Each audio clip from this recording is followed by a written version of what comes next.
સોનિયા મનમોહનની સરકારમાં રોજે રોજ પાકિસ્તાનથી આલિયા, માલિયા, જમાલિયા ઘૂસી જતા ઘૂસતા હતા કે નહીં?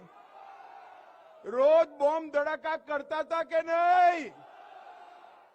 હવે તમે બધાએ 26 માંથી 26 આપી મોદી સાહેબ વડાપ્રધાન બન્યા, પુલવામા ને ઉરીમાં અટકચારો કર્યો. હવે એમને ખબર ના પડી કે સરકાર બદલાઈ ગઈ છે.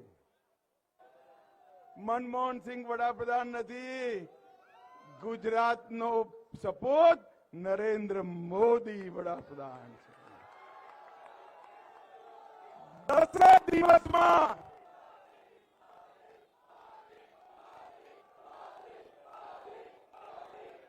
ભારત માતા કી 10 દિવસમાં પાકિસ્તાનના ઘરમાં ઘૂસી સર્જિકલ સ્ટ્રાઇક, એર સ્ટ્રાઇક કરી પાકિસ્તાનનો સફાયો